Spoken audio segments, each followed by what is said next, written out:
Vikings, Influence on the English Language. Ethan Ashbrook, Nika Cooper, Tuedo, Lee Richlin. Intro. Have you ever thought about how odd English is? Have you ever questioned some of the weird grammar rules or vocabulary? Have you ever thought about how it came to what it's like today? Old English and modern English we use today do not seem to share many similarities. However, modern English is merely the outcome of lots of historical moments that changed the vocabulary and grammar of English. Invaders throughout the history of England helped expand the language's vocabulary.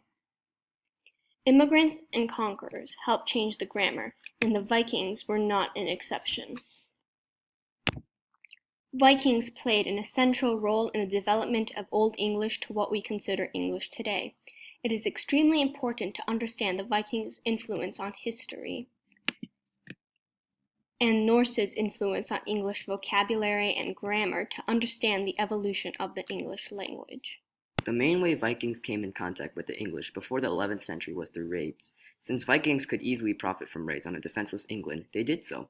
Once the English finally had the ability to fight off the Vikings would settle down in England as traders, farmers, and bodyguards.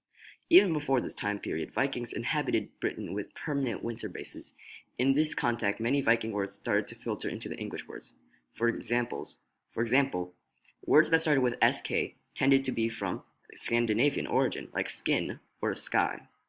Other words that came from the Vikings tended to deal with trade, farming, and marriage, which were the types of contexts that these two cultures tended to interact in.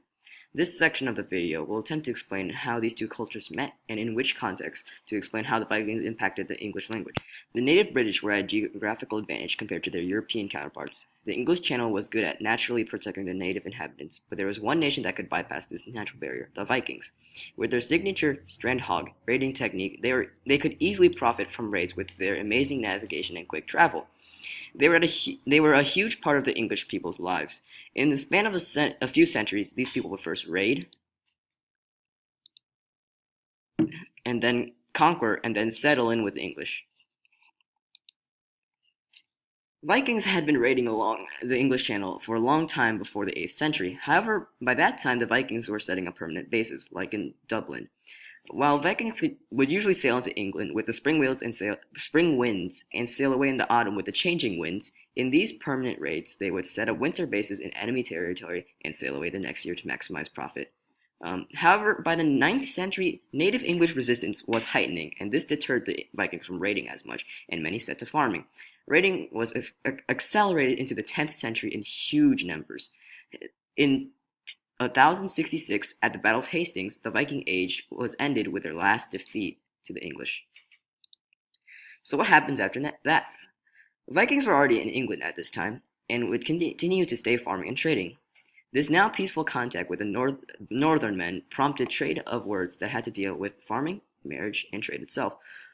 Farming and marriage and trade were the main ways these two cultures interacted, so it's not surprising these languages meshed in those areas. For example, the farming words skill and egg come from Scandinavian origin. And this is just the tip of the iceberg in Scandinavian relations with the English.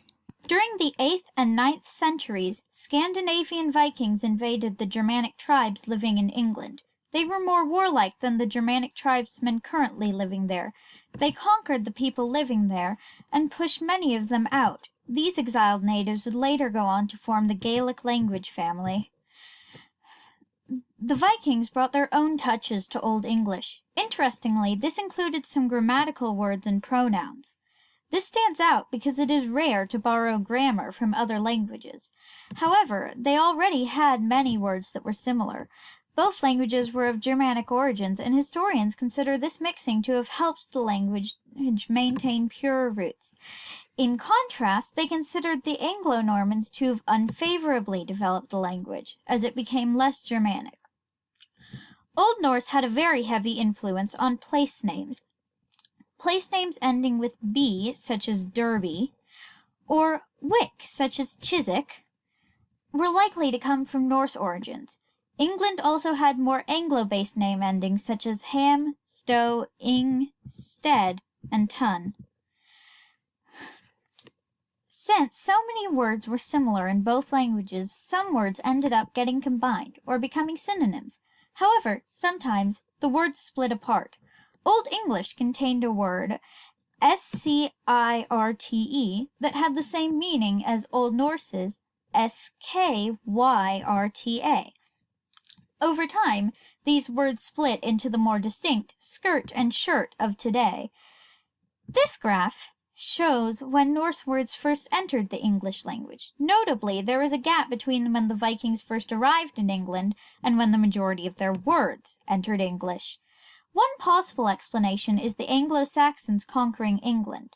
For a long time, the nobility used French, and back then it was only the nobility who were literate. No matter how long a word had been in use in English, there was no way to tell until there was a written record. So, most sites tend to track the earliest written record of a word. When the language of the nobles became English again, the added words of Old Norse finally entered the English writing system. It's pretty clear that modern English isn't the same as Old English, or even Middle English. But the change wasn't only in vocabulary. English also experienced a giant grammatical shift. The Vikings played an important role in simplifying English grammar into something similar to what it is today. Historian John McWhorter made the following argument about how and why the Vikings simplified English. First of all, how do we know that the Vikings of all people affected the English grammar? After all, the Normans were arguably the most influential invaders.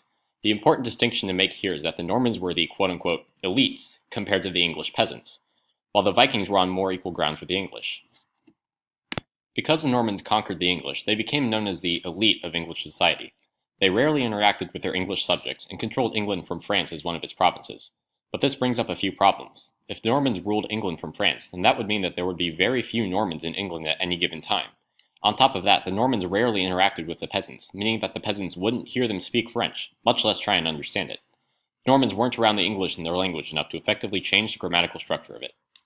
Alternatively, when the Vikings arrived in England, they decided to settle among the people, instead of try conquering. Living among English required the two having to communicate, and so the Vikings had to speak a basic type of English with the Norse interspersed. In 887 AD, the Vikings created a treaty of sorts with the English, saying that the Vikings would live in an area of eastern England known as the Danelaw, or Danish land. From then on, most of the Vikings who came to England ended up settling in the Danelaw. Because this area was mostly made up of people of Norse descent, they all spoke a similar form of broken English. The biggest thing that influenced the English language was the children. As the Vikings settled in England, they had children, sometimes with the English people. Most of the children couldn't read or write, so they learned English by listening to how others spoke it. Children in the Danelaw were only ever exposed to the simplified broken English that they spoke there, so that was what they learned to speak. As more and more generations of children grew up around there, they spoke a more and more developed version of broken English, eventually developing the languages into what we know today as Middle English.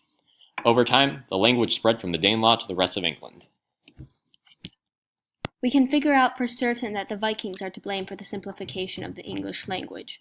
For one, English's suffixes disappeared around the period of the time the Vikings began to intermarry and pass on their version of English to their children. On top of that, English began to stop having a grammatical gender, making it the only Indo-European language in Europe to lack it. The former point proves that the disappearance of gender didn't just occur through the evolving of language. Otherwise, it wouldn't be the only language in Europe to also lose grammatical gender. Therefore, we have to assume that it was a specific historical event that led to a large increase in the population speaking a more simplified version of English. It is the Viking settlement in England that fits these criteria most. Interestingly, a Norse who spoke Old Norse and an English person who spoke Old English could understand each other to a certain extent. English and Norse are both Germanic languages, so they shared a lot of vocabulary, which is all that they needed to have a basic conversation. There is additional evidence to how Vikings affected the grammar. Also near the time of the disappearance of suffixes and grammatical gender came the disappearance of reflexive verbs, the phrases thither and whither, and the use of a separate pronoun for you all. As an example of simplification, take a look at this sentence. I'll sell you the horse that pulls my cart. In Old English, this sentence would be Ik sella de dat hos dat dregeth minne wagen. In Old Norse would be Ek mun selja de hrosset dregvagen mine. We can see that these sentences have very similar parts, such as vägen and wagen, or sella and selja. The only thing that's different and would have been lost in translation is the grammar. How would a Norse know that horse refers to only one horse?